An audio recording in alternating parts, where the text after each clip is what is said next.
multitasking is what we are trying to do. We are basically trying to say, we want to do this, we want to do that, we want to do this. We are trying to manage multiple things without necessarily focusing our attention on any one thing. Even in the books in Indian libraries, you can go and hit this. There is a concept of power of now. Right? Focus on one thing and getting it done. And we have talked about this repeatedly. Why do we say meditate? Because we want to make sure that we are bringing our energy as a focus on one thing, not necessarily a million things, right? If you close your eyes for meditation, why so many movies is actually running in our head? Primarily because we are constantly multitasking. So being busy is becoming more like a social symbol, like a status symbol to say, well, I'm very busy. So more, if you're constantly busy, does not necessarily mean that you are always effective and productive, right? When you say I am busy, think about this. What you are telling the other person is that you value them less over what you are doing. Is that something that you want other person to know? And if the table gets turned around and they say they are busy, you are being valued less for them. Is that the message that we want to communicate back and forth? Right? When your child, for instance, asks for help in their homework and you put away all the work for the child, but focus on your work. What does the child hear? That I am not important, my work is more important. That's exactly what you are non-verbally communicating, right? It is better to show what you are working on. That means, hey, I have 5 things that I have to finish. I'm only working on these 3 things, and I have 2 more things to finish. And now you are asking this additional, time from me. I don't have the capacity or the energy after my 4 things are done to spend equal amount of time for you. So why don't we set aside some time for this so that we are able to give dedicated attention to that. Right. And this has been talked so many times that, being able to say no does not necessarily mean that you are saying never. You are only saying not now, which means you are aligning with the purposes that you want to focus on and what matters to you most, right? And this is already talked by another management principle called Carlson's law. Right. This was promoted by a Swedish economist. And he basically came down and said, all interrupted work will become less effective and will take more time. It was completed in a continuous manner. So if you did it focused on that one alone, you will take less amount of time to do this. But if you actually give contextual switching with multitasking, then you are going to take more time to do the same work. So the equation that we hear in our math principles, like if 10 people do the work in 5 hours, how many 20 people can do? It's not necessarily going to be that simple mathematical equation, because communication comes into the mix, context switching comes into the mix, and so it's not good to necessarily add up. What are we looking for? What are the other people looking for? Transparency on your commitment. What is your work looking like? What is your day looking like? What's your week looking like? If that is not there, how can other people ask you and feel offended? Or how can other people know that you don't have time for this? There is no transparency on commitment.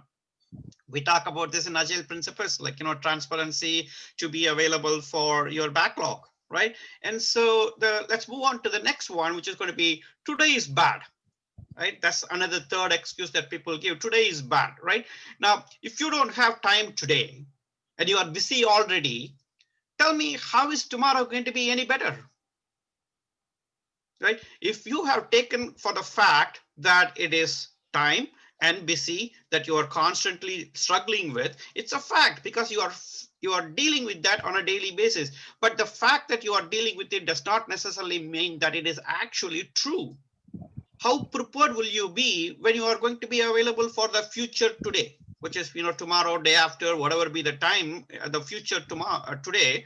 Whenever you are going to be making yourself available, are you truly going to give dedicated attention to this? Undivided, dedicated attention? No, because you are going to constantly be busy. You are somehow pushing this one in and not necessarily giving enough attention. Right? Since our behavior drives most of what we are all feeling happy with, are we living the best today? If today is the only day that we are going to live, are we living the today to the extent we can? Right? Again, management principles come to the rescue here. And this was a elaborate law was proposed by actually a surgeon in France. And he called what is called a law of least effort, right? And what he started telling is people prefer to carry out tasks that give them immediate satisfaction. Like you want to see a movie. Why? Because you just want to take the time out from this. You want to eat this extra cup of whatever you are trying to eat. Why? Because you got an immediate satisfaction from the previous cup of whatever you had, and now you want the same thing more, right? So when we are doing the same repeatedly, those kind of things that immediately give us our satisfaction, we are delaying other things that really require our attention, but we are not paying attention to that because we are so happy with what we really want to do, right? Robert Schuller, he wrote a book called Tough Times Never Last, but Tough People Do. And he said in that book, if you really want to get some important work to be done, give it to a busy person, because that person knows the value of time to get the work done. Now that really integrates all these principles here in terms of how they are all applicable in today's life. And when we are actually focusing on this, we are picking satisfaction and then happiness, right? Now, so I tried all these experiments at home and did this. So my home started with Agile home. Like, what's a successful definition of today? Right? What's our successful today? We started with that, and people started writing things like, my week is going to be this, your Agile home. So the menu is rightly available at the end of Saturday. We did our backlog grooming and sprint planning and said, like, this is what we are going to do. So everything is pretty clear. There's no more expectations on my wife or myself or anybody that supported us to say, okay, we have to do something else today, something else. No, it's clear. The backlog is pretty much ready here, Agile Kitchen, right? And then I actually had my wife actually label each and every cupboard with what's inside them, so that I'm not, constantly flipping. What am I doing? I'm applying the concepts of lean to avoid wasting time. If I need to cook something, if I need to grab something, I need to know where they are. I'm not going to keep asking you suddenly, because waiting on you is going to create downtime for me, right? We need to avoid that. We applied all these principles at home and see whether they really, had any ground on this. And I also applied this outside of my work and outside of my home, right? I was a theatrical actor, and we did one show in in the Chicago Tamil Changam, where we did some big play of 67, 50, 70 people or just on the stage. And I applied agility outside of software development from the theatrical play as a case study, right? What are my main observations from here? My main observation is, the Scrum, which is one of the most famous agile lean approach. Life changed too fast for Scrum to apply in my daily life. You cannot say, this is my 2-week period, and this 2-week period, I cannot do anything else. I'm not going to do that. And besides, in Scrum, you have a team to work with. In personal way of me looking at things, I'm the only person. I have myself, myself, and Sriram, and that's pretty much it, right? And Kanban is another lean approach, and that helped with work in progress limits. That's called WIP. And it basically says, like, I focus on only one thing at a time. That's good, but what is the one thing I should really focus on? You pick the next card that's going to be available to start working on, but is the next card the thing that really have to be applicable to you, right? So my main observations was they were really helpful, but they were actually lacking in a couple of areas where I really wanted some help, right? But when I went back, it all boiled down to productivity is from happiness. It's not about doing more, better, cheaper, and faster. It's also about happiness, right? Being happy, because if you're not happy, none of those other things are going to be relevant and applicable, correct? And so productivity and focus on purpose, which I talked about very first. The next one is going to be the transparency on commitment. And the third one is big satisfaction and happiness. How can I actually have these things answered? And that's where my choice became very clear about personal agility. And what is personal agility, right? At the core, it is managing for maximum impact. What does it mean, right? So we all have certain demand in our life, right? And we all know that we have only so much capacity, which means out of the 24 hours, you are, sleeping for 8 hours, you are doing, many other things for another 8 hours, and you have work for another 8 hours. So you have limited capacity. You can do everything that you want to do, right? And so within that capacity, you really need to focus on what really matters to you, what is ultimately required of you, so that you are happy and people around you are happy, right? In order for the surround system to work in an acoustical environment, first of all, the speaker has to work. There's no point in looking at the subwoofer if the speaker itself is not functioning, right? And so Peter Stevenson is the founder and thinker behind this concept of personal agility. And he came up with the notion of, what are some of the 4 things that you have to ask? What is important to you? In other words, it's important to you alone, not necessarily everybody else, because you need to make sure that you are happy before people around you are going to be happy, because happiness is contagious, right? What is then urgent? Things that actually take your time away but still needs to be done, right? What to accomplish from that particular list? And finally, what are you going to do today? Right? It's very easy to focus on these things this way. Now, it's very important for you to actually understand knowing your target. Several years back, I did my mother basically was asked to do a presentation for geometry in her high school environment. Right? And not even high school, middle school environment. And she asked, like, okay, how can I demonstrate the principles of geometry in a poster session? Right? So I came up with the concept of what about the impact of 1 degree? So if a ship has to travel from one destination and to the end, that green line, it's very good, right? Now, if you only change it by 1 degree, right from the start, you are completely missing the mark. Over a long period of time, you are missing the mark. And that's exactly how I define happiness too. If you stayed on the course, things would be fine, but things are not going to be very easy. You are obviously going to be changed by life's forces. So what are some of the things that you really have to know? First, you need to know where you are going. If not, we have to have some retrospective inquiry. Second, you need to recognize that life is not a scripted solution. You need to be ready for those forces that will change your direction, right? Third, you need to know some course correction tools that are available from project management and agile principles to align yourselves repeatedly.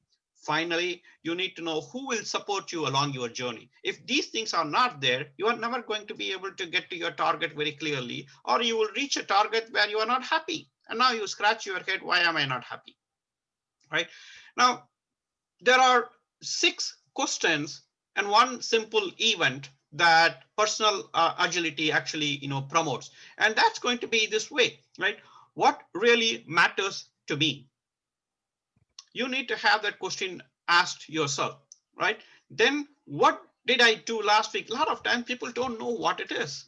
And one thing that I often do, ask people to do, is to create a journal for work that they did last week. Go back and, it's a little fresh in your mind, and take a look at what you did last week. So when you take a look at everything that you did last week, it will kind of give you an indication of where your time is getting spent. Right now, based upon that, you can go and say, what could I do this week? If this is what my pattern is, what could I do this week? Now it's an opportunity for you to engage in a dialogue with yourself and say, is this really where I want to spend my time? If it is, make course corrections. If not, try to say, okay, we are going to emulate this. Now, from this list, what is important, urgent, or makes you happy? And if you're not dividing your time equally around, elements of what's important and what makes you happy, you will continuously, repeatedly do whatever is expected of you, but you are continuously moving away from that happiness, right? And then what else can I get done? And finally, who can help? One of the important leadership principles is knowing when to need help and asking for it correctly. right? Now, this is what defines you, who you are, what you did, and what stuff you need to get done so that you are getting closer and closer to the reality. And you do this by celebrating with others and allowing them to actually, help you choose the right thing and move forward, right? Now, Sriram, this is all very good. I found my piece with this, and I wanted to actually take it to the next step and start telling how to apply this in my own life. Right now, when you look at my life, I come with the concept of ikigai, which is a Japanese principle that talked about what makes you happy. In other words, what makes you wake up the following day with so much excitement and contribute to the fullest. Right. Some people are basically looking at their profession immediately. Everybody wants to start getting a job and study more and things like that, because profession is what is making you pay your bills, right? Then the other one is using those particular elements of what you are skilled at. Some people will actually do some freelancing, which is the vocation, right? The world needs some additional work, some additional things, but sometimes that's getting paid for. So you don't necessarily focus on the actual societal value, but you are still looking for, okay, I get some extra money, right?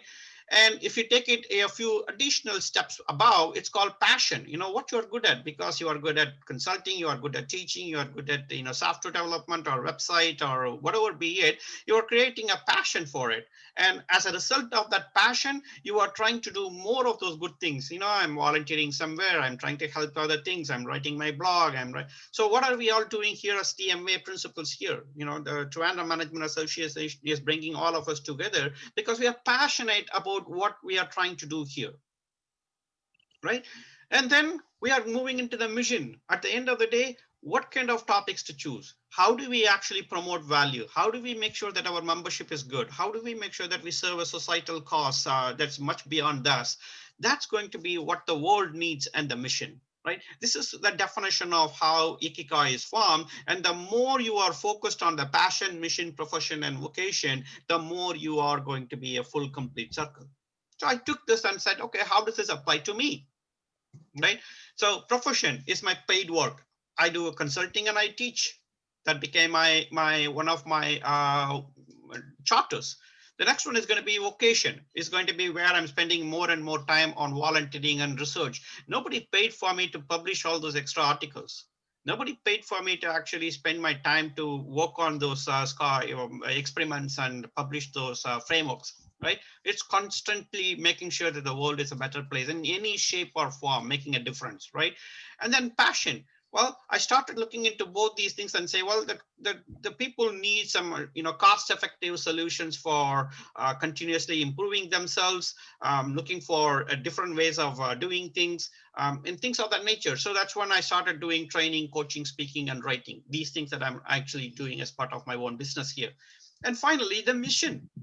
My mission is to actually make sure that me and my family are safe and financially stable, but at the same time professional branding around the product leadership. Want to have everybody have a professional branding. So who what are you known for in the world? So I cannot say what that is going to be, so I involve in a coaching framework to actually create that professional branding for people that work with me. And finally, the plot leadership, the projecting leaders of tomorrow, which is going to be how I can actually make sure that the younger generation in high school and middle school are able to understand the principles of project management and agility so that they are able to manage themselves much better. Because in schools, we are not necessarily teaching all those elements of anger management, stress management, priority management, stakeholder management. We're not teaching these principles. We are telling them about managing time, and we know that it's a myth, right? So what really mattered to me and the forces map. So I started putting all these things in Trello for me. So I created certain labels. So what really matters to me was my paid work, my business, my family, and my volunteer work. Because if you take any one of those things away, I will not become a full circle. Right. So I created this particular element like, okay, what are some of the things that I have to do? The business that I am trying to do to make the world a better place, and family that I need to take care of, including me. The last time I checked, family included me also. The volunteer work that I'm continuously trying to do, right? And when you do this, I need to come up with some mechanisms of what forces will actually, take my journey in different directions. So that's when I started telling what's most important to me, what is important, what's kind of, makes me happy because, even whether it is important or not, I need to do this. Some of those reminders that I have to make sure that I'm getting things done. So what are some of those urgent things that I did not plan for, but that suddenly were, thrown under my radar screen? So what are some of those forces that is changing me? Right. So I put all these things in Trello and I started recording them. Trello is just one tool. I'm not promoting Trello. I'm just telling like it's one tool where I started recording everything because it was becoming more and more and more visible because there was an electronic digital way of recording things here. Right. And so as soon as I finished everything here, I started moving the cards into the den and people began to see. And I attached my son's picture, my wife's picture, and these things, it became very personable to them. Right. So they became very understanding of what my role is and what are my work commitments, what are my things that I'm currently working on. So there is more transparency. So they allowed me to inspect and adapt. It allowed them to inspect and adapt themselves too, right? And so what am I creating here? The breadcrumbs. Right? These are my breadcrumbs as to how is my time being spent and how much time I'm spending on each and every one of those dimensions. And personal agility comes up with additional tools as well, right? And this is when I started looking at the summary of breadcrumbs. So I looked at my summary of breadcrumbs for 3 months that I'm trying to do over here: family, business, my paid work, and my volunteer work. When I look at all the different cards or tasks that I completed and I converted them into a percentage, I felt like this is the amount of time I'm spending towards all my things that are important to me, right? So yes, I'm happy. And is this the best I can do? So when I started plotting them around using simple pivot charts analysis, am I spending where I'm supposed to be spending my time? Look here. I said family is very important to me. I said my business is very important to me. But if you look at this, that's not where I'm spending my time. That's not where I'm spending my time. So less and less time I'm spending in these dimensions, living in the artificial reality that I'm really happy. Right. And I started looking at how can I, make sure that I am actually moving away from this. And I hope I got everyone's attention here. Right. This is very critical here. We are at a critical juncture here. So once I started doing this, I started moving into what is called an alignment campus that personal agility provides. Right. And personal agility, I started mapping into these things. What are some of those things? So this is a more like the compass that people use in the ship to navigate around. And so I started putting things in that main direction. So I really want to go in the family direction and things that I can move away a little bit here, or paid work and the business work. And then, things that are taking me more and more and more away from what my primary goals are. So, that's how compass is designed, right? So when you look at this particular thing, the amount of time that I should be spending is like this: more time on family, some more time on the business aspects, and then only on the paid consulting work, and then on the actual volunteer work. This is how it should be spent, right? Now that looks more like the number two, the big two. This is where the direction should align here for me. It will align differently for different people, but this is how I should be spending my time. But when I looked at this and mapped what my contributions was, it looked like this. The vectors were not long enough for me. They were all very, very short, right? And the amount of time that I spent looked like this. This is not the perfect two. And as I started, getting a little better, I started seeing, something different. And I started seeing something more different. Is this the perfect two that I should live?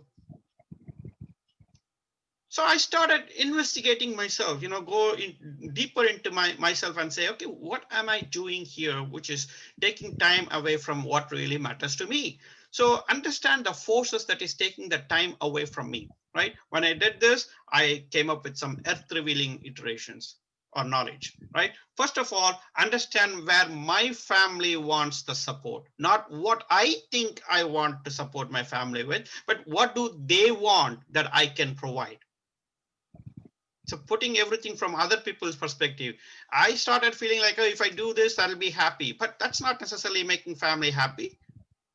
The family is not necessarily happy primarily because they, I did not do what they wanted me to do, right? Helping the son with the homework, not necessarily always bringing money to the table, right? The next one is establish service partnerships. Within my business, I started doing everything myself. And I said, like, I'm not going to do everything myself. I'm going to work with partnership arrangements so that I can do this. Now I have partnered with, several different organizations at this point to, make available what I'm giving you available. If you go to my website, you are seeing like, hundreds of courses. I could not completely deliver all those hundreds of courses myself, but now I have partnered to actually, make it and bring it available at a level. My power comes in that negotiation to actually make things available for you. Right? Volunteer on consulting engagement. I don't want to volunteer on every little thing. Yes, I have time for it. I am passionate about it, but there are other people that I can actually coach to do those things. But whereas I can put my energy and time on things that really matter, which means I am bringing my two to the perfect two that I really want. Right. And in order for me to do that, I need to know who are all the people that I should be working with. And that's another tool that is called stakeholder canvas. And yes, we have known stakeholder maps, stakeholder registers, many other tools, stakeholder engagement assessment metrics. We have seen all those things, but this is a better tool for me, primarily because it started with what really matters to me. Right there, you are starting to think like what really matters. And this is labeled in a particular order, that the numbers 1, 2, 3, 4 is labeled in a particular order. And logically speaking, people will expect them either in a row or a column format, but 8 starts right here because it kind of folds. So yes, this is a start, and also needs a means of also is a means for checking progress, right? Then who is the customer and who is enabling or disabling me, whether it is your professional work or whether it is your personal stuff. Who is my customer and who is supporting me? And finally, how do I get this to the next step? What are the things that I should really understand from a delivery perspective as well as from an impact perspective? And then comes the challenges, constraints, and unknown uncertainties, right? And then what demotivates you in your progress? What pulls you down? And then what is the success criteria? What kinds of support you want from different people at different points in time? What do you expect to see things before meeting for the next time? Now that brings everything to a very good closure. And if you look at this, some simple principles of definition of scopes, risk, quality, communication, stakeholder, everything is coming into the play right over here. Right now, personal agility is a system, right? It puts me as a captain of the ship because ultimately I am driving where I need to go and how I go there, right? It's my ship, it's my journey, and I'm actually becoming that particular person. And I use the 6 powerful questions repeatedly to come up with how I can actually move forward in the right direction, right? Align myself. And simple coaching framework. If you say take the same thing and apply it in your employment, in your professional work, as to how you actually make sure that your employees are on board with whatever you are trying to say, how they are managing themselves so that you are able to increase productivity for them, the more they are able to do that, the more time is relieved for you to manage bigger and better things, right? And it gives you a collection of simple tools that you can use. So I basically gave you, a set of simple tools: the priorities map, the forces map, the breadcrumbs, and alignment and stakeholder canvas, right? It's very simple things. It's not necessarily 50 million things, but simple 4 or 5 different important tools that you can use with, right? Personal agility is all over the world. It's not just US alone, or it's been practiced already in several parts of North America, in Canada. It's applicable in a number of places in Europe, India, Sri Lanka, Australia. And this concept is now getting spread like a wildfire. Many people are doing this. And again, Personal Agility Institute came up with its own definition of certifications. Like, they have their own certifications of how to be a recognized practitioner, ambassador, a coach, and trainer as well. So there is more to come on these elements, but it's a very powerful system of tools that's actually bringing things back to how you can manage what really matters to you, right? When you really manage what really matters to you, your productivity is going up, right? So the things that I want to leave you with is what's shaping your world today.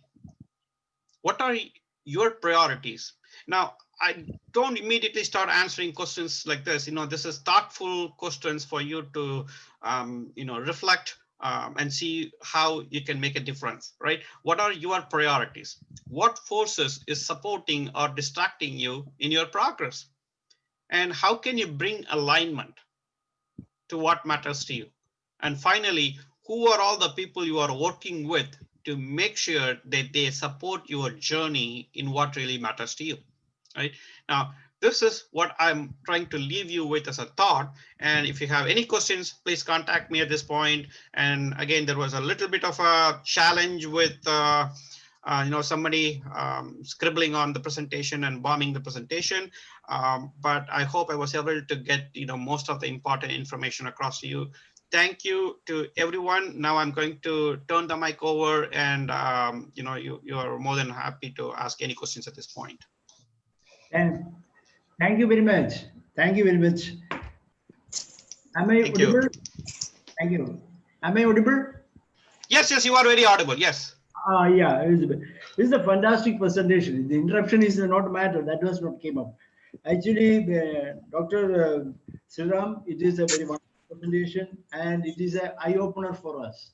We thought that we all thought that this is only another management jargon, which or a concept which came up recently, but it is not like that. We understand that it is the requirement of the time. So we everybody understand and appreciate it. And now, since the time is limited, I am very quickly going to our audience, our participants. They can write their comments, if any, in the chat box. Right now, I got one comment that is about one aerospace project. Okay, is the project having long gestation period, and he's want to know, Mr. Francis want to know that how the agile principles can be applied in such projects having long gestation period. Look, absolutely. This is a very good question and a very timely question as well. Although, Mr. Francis, you are mentioning about aerospace background, this applies to a number of other industries as well. Like, for instance, the pharmaceutical background, where people are developing drugs. I personally have worked in aeronautical space, where we have to deliver messages to different parts of the world. And from my experience on these areas of working in pharmaceutical, to some extent in the aeronautical space and healthcare space and things like that, I can tell you this. Research projects do have a goal. When you think of research, the first thing you have to think is there is a hypothesis. People don't work on things, go around and spend 10 years there. Right there, they're saying like, okay, this is our R&D, and we want to have a proof of concept. And in order for me to do this proof of concept, they come up with statistical hypothesis and null hypothesis and alternative hypothesis. And you are doing some data collection, you are verifying whether it is working. And when things are working, you are moving into the next stage as to how to move to the next stage of phase 2 and phase 3. Or if it's not working, you are trying to refine it so that you can make some variable changes and do some factor analysis and see how we can move forward into the next thing. So when you look at the reliability, the validity, the everything else, it's agile. Every hypothesis is simply nothing but a small iteration.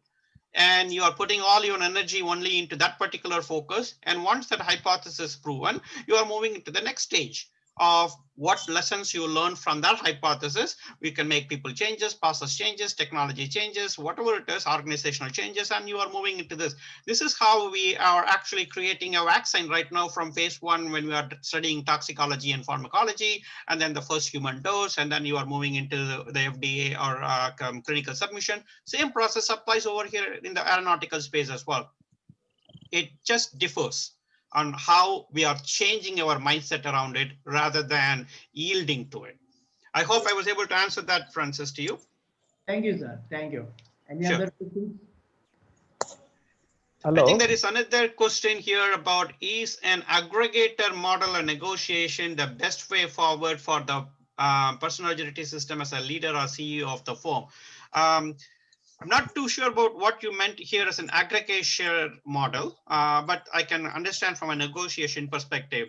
So a personal agility system is applicable for everybody. If it applies for, an individual, CEO, as far as I know, is also an individual, right? Any senior member of the leadership committee is also still an individual. So it's a means by which they understand what really matters to them. So as a CEO, what really matters to them is making sure that the company is on a profitable and stable ground.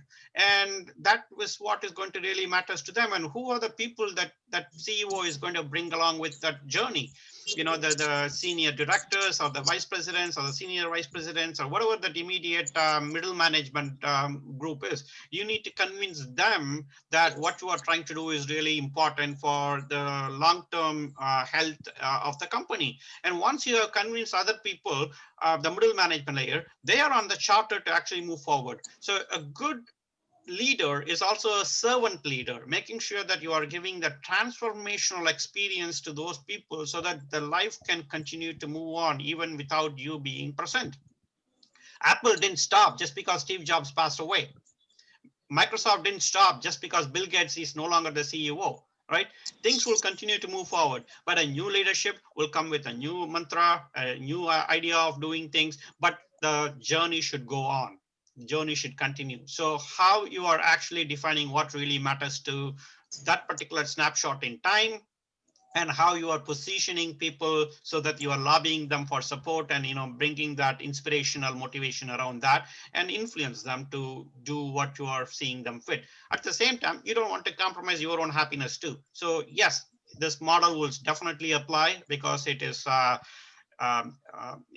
associated with the title of who you are, or your seniority, your experience level, or things like that. It applies to my younger son who is studying in school. It applies to me who I'm still collecting degrees. Hello. Hello. Yes. Yes. Yeah. Sir, Okay.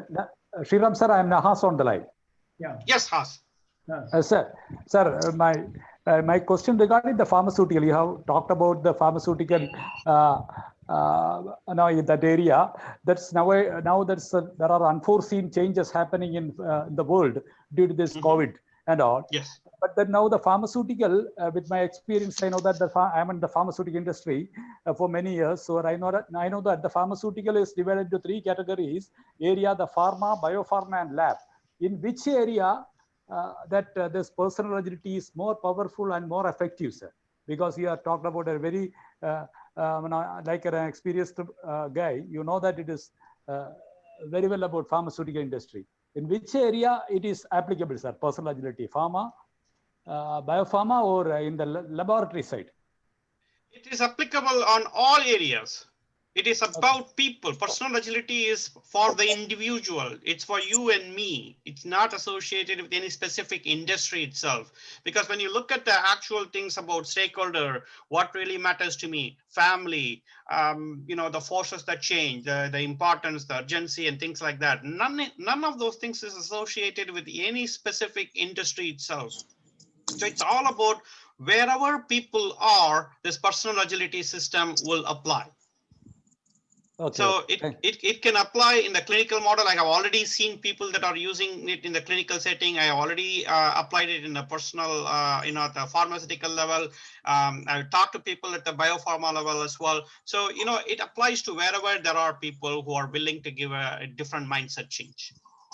Okay, thank you, sir. Thank you then. Very good, very good. And there was a comment here about, tell me what your book is here. So yes, my book is Organized Common Sense, and it is written at a level where as high school student can actually understand how project management principles and agility applies. So I take the metaphor of a journey through the train map. As you are going through a train ride, you stop at different stations, and between each and every station, I'm actually trying to say, okay, you have now built the concept of scope. You are now built the concept of time. You are now built the concept of, stakeholders, quality, risk. So one by one, I am trying to build this along the journey. So it's more like a story that travels with you while I'm traveling while you are traveling with me in the journey, I'm also trying to give you things like, okay, what is things that you really matter, the 6 important friends that you should have. This is the 5W and 1H principle. What is Socratic thinking? How do you actually design what is important to you from assignment perspective so that you can do it? So things of that nature. But I also towards the end give you discussion questions for people. That could be for students. It could be for parents who are not necessarily project managers or agilists. My wife is not necessarily an agile project manager, but she's the best agilist I have ever seen. So our parents are the biggest ones, so they have to understand what agility and project management means. They do it, they practice it, but they don't know what it is. And so I'm trying to give some thought process for the parents to understand how they know this, so that they can better equip their children for better things in life. And at the same time, I'm also talking to teachers and educators about how these principles can be brought into the classroom. So talk about the risk of losing points and the quality expectations, rather than here's an assignment, go and do it, right? So more about that. And at the same time, I'm also talking to the business units who are not necessarily the PMO, program management office, or project office. For those people, like a quality team or an IT team or a compliance or a legal team or a scientist team, for those members, how they can actually take these principles and apply in their own business unit as well. So it's a very powerful book. I strongly recommend that people go ahead and take this. And this book is also the foundation for my project leadership of tomorrow. And this is, I recommend that you go to the agiletrainingchampions.com. There is a plot, component to this. If you go there and look at it, you will see how people are actually talking about this.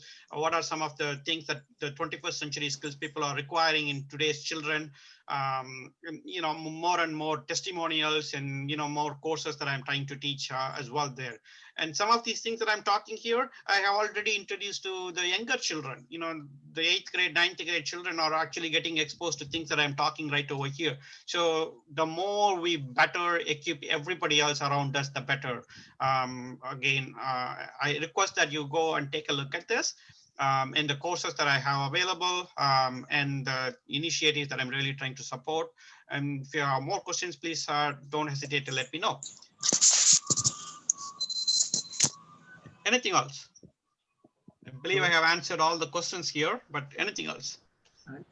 Any more questions? Mr. Joseph Varghese and Mr. Najib has commented that they got a very eye-opening type of lecture today. Any more comments, please?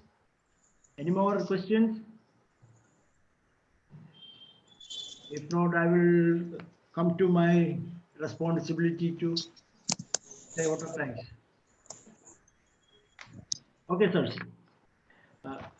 This was a very tough time. I know that Mr. Sriram has spent a very quality time in life for us, for the TMA members and our listeners, to get induction to a particular topic, which is more people-centric. That is what we consider it is a more people-centric, rather than connected to any other factors of finance or missions or something.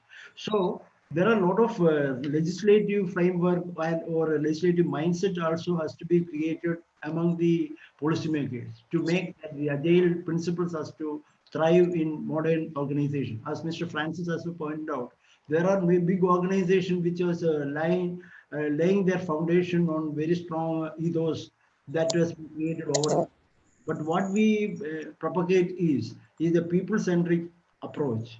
And recently, Bill Gates has been said that the agility is the success mantra, and we have to constantly think, rethink, reinvent, like that, to make the system to run. Especially in this troubled time, this is a very valid topic, and we are very much grateful to Mr. Sriram, because last year also you gave us a very nice lecture on a very important topic, and this year also you found some time. So we very much value the relation with you. The TMA is very much indebted to you, Mr. Sriram Rajagopalan, for spending this time and also create awareness about these agility related aspects a revolution taking place in the era of this pandemic, especially in this era of pandemic, where people are working from different locations and to create a new initiative. So, TMA, pray for your success in your path for creating value to the thinking and attitude of the people in future also. And on behalf of the TMA team, and I thank you very much for the wonderful presentation and for the time you spent for us, sir. I also thank our president, uh, my colleagues in TMA for spending their time, and I hope that we all have learned better, more learned people at the end of the day. Thank you, sir. Thank you very much, Mr. George. I really appreciate that. I value the partnership with TMA very important because it helps me influence the greater minds. And specifically, I would like to thank Mukesh and Revati, who have been really instrumental in helping me connect again this year through through WhatsApp, and try to make sure that we are able to provide what I am able to provide today.